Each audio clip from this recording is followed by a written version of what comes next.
Hello friends, पिछले 2-3 सालों में सबसे ज़्यादा सर्चेबल टर्म्स में एक नाम आता है इंटरमिटेंट फास्टिंग का।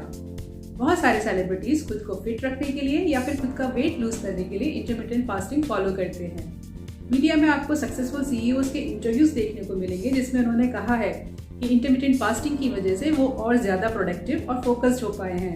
इंटरमिटेंट फास्टिंग का नंबर 1 बेनिफिट वेट लॉस तो है ही, पर इसके साथ इसके और बहुत सारे हेल्थ बेनिफिट्स भी हैं। जैसे ये आपका मेटाबॉलिज्म सुपरचार्ज करता है, आपके ह्यूमन ग्रोथ हार्मोन इंक्रीज करता है, आपके ब्रेन फंक्शंस बूस्ट करता है, आपकी एजिंग स्लो डाउन करता है, आपका डाइजेशन इंप्रूव करता है। पर इंटरमिटेंट फास्टिंग है क्या? इंटरमिटेंट फास्टिंग कोई डाइट नहीं है बल्कि एक लाइफस्टाइल है जो आप अपनी पूरी लाइफ फॉलो कर सकते हैं। एक ईटिंग पैटर्न है जिसमें आप अपने पूरे दिन यानी 24 घंटे को 2 पार्ट्स में डिवाइड करते हैं। एक पार्ट जिसमें आप खाना खा सकते हैं और जिसे हम ईटिंग विंडो कहते हैं, दूसरा पार्ट जिसमें आप खाना नहीं खा सकते और उसे हम फास्टिंग विंडो कहते हैं। ईटिंग विंडो में आप अपनी डेफिसिट कैलोरी लिमिट में रहकर कुछ भी खा सकते हैं। इंटरमिटेंट फास्टिंग में फोकस इस बात पर नहीं होता है कि आप क्या खा रहे हैं, बल्कि फोकस इस बात पर होता है कि आप कब खा रहे हैं। तो इस तरह आप अपना फेवरेट मनपसंद फूड खाते हुए अपना वेट लूज कर सकते हैं। इंटरमिटेंट फास्टिंग कई तरीके की होती है जिसमें मेन है ईट स्टॉप ईट मेथड, जिसे 24 आवर फास्टिंग भी कहते हैं। इसमें आपको वीक में कोई भी 1 या 2 दिन 24 घंटे का फास्ट रखना होता है, बाकी दिन आप नॉर्मली खाना खा सकते हैं। दूसरा है 5:2 मेथड, जिसमें आप वीक में कोई भी 2 दिन 500 to 600 कैलोरीज का खाना खाएंगे और बाकी 5 दिन नॉर्मली खाना खाएंगे। फीमेल के लिए 500 कैलोरीज और मेल के लिए 600 कैलोरीज लेनी होती है। आप चाहें तो ये कैलोरीज एक ही मील में ले सकते हैं या फिर इसको 2 मील में भी डिवाइड कर सकते हैं। सबसे ज़्यादा कन्वीनियंट और सबसे पॉपुलर है 16:8 फास्टिंग, जिसे लीन गेन मेथड भी कहा जाता है। इसमें आपकी ईटिंग विंडो होती है 8 आवर्स की और फास्टिंग विंडो होती है 16 आवर्स की। जैसे सपोज आपने अपना लास्ट मील आज रात 8 बजे लिया है, तो उसके बाद आपकी फास्टिंग विंडो स्टार्ट हो जाएगी, जो कि अगले 16 घंटे यानी कल दोपहर 12 बजे तक चलेगी। 12 बजे के पहले आप कुछ नहीं खा सकते। आपको जो भी कुछ खाना है वो 12 बजे या उसके बाद ही खाना है। 12 बजे से लेकर रात के 8 बजे तक आपकी ईटिंग विंडो रहेगी। जो भी मील आपको खाना है उसी 8 आवर्स की ईटिंग विंडो के दौरान खाना है। जनरली लोग इस ईटिंग विंडो में लंच और डिनर ही करते हैं, ब्रेकफास्ट स्किप कर देते हैं। पर आप चाहें तो लाइट ब्रेकफास्ट भी कर सकते हैं और दोपहर में 2 बजे लंच और रात में 8 बजे के पहले डिनर कर सकते हैं।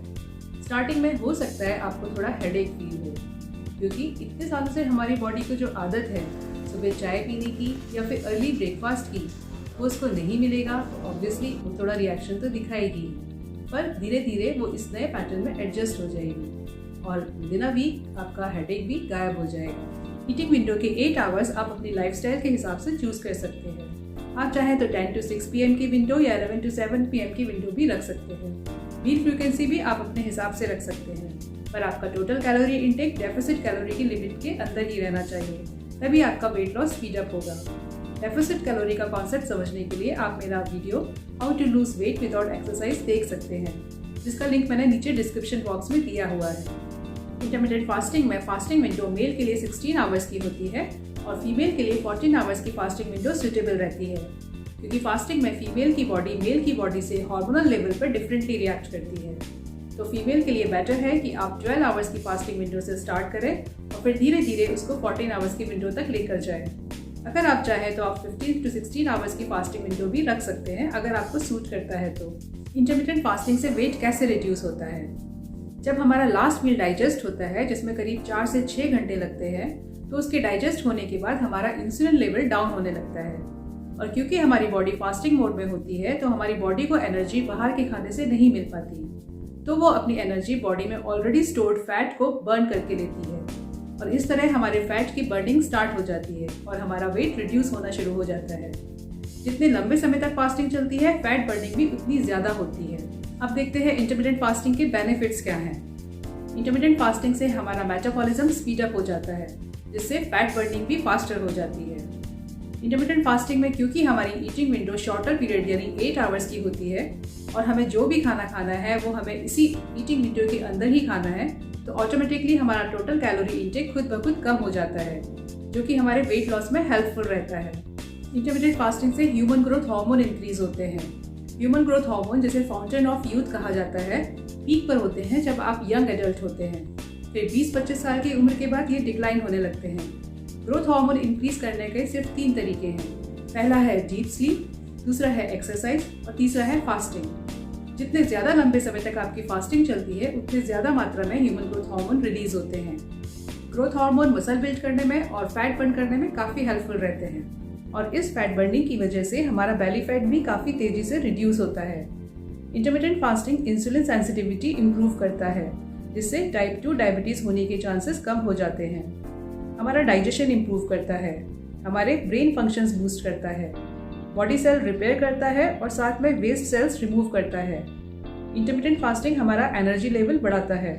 इंटरमिटेंट फास्टिंग आपको नहीं करनी चाहिए अगर आप एक टीनेजर हैं, आपको ईटिंग डिसऑर्डर है, आप प्रेग्नेंट हैं या आप नर्सिंग मदर हैं, आपको कोई फर्टिलिटी इश्यूज़ हैं, आपको कोई न्यूट्रिशनल डेफिशिएंसी है या कोई मेडिकल कंडीशन है, तो आप डॉक्टर की सलाह के बगैर इंटरमिटेंट फास्टिंग नहीं कर सकते। अब कुछ गाइडलाइंस हैं जो कि आपको इंटरमिटेंट फास्टिंग करते वक्त फॉलो करनी है। फास्टिंग विंडो में आपको कुछ नहीं खाना है, पर आप 0 कैलोरी ड्रिंक ले सकते हैं, जैसे black coffee, green tea, Apple cider vinegar, lemon water या फिर ब्लैक टी। ईटिंग विंडो में आप कुछ भी खा सकते हैं, पर इसका मतलब ये नहीं कि आप रोज़ जंक फूड खाएं।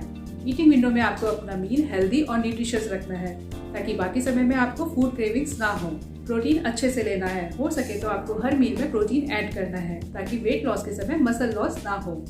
कार्ब्स कम लेना है, हेल्दी फैट बहुत ज़्यादा नहीं पर मॉडरेट अमाउंट में तो लेना ही है, जैसे आप एग योक या घी ऐड कर सकते हैं।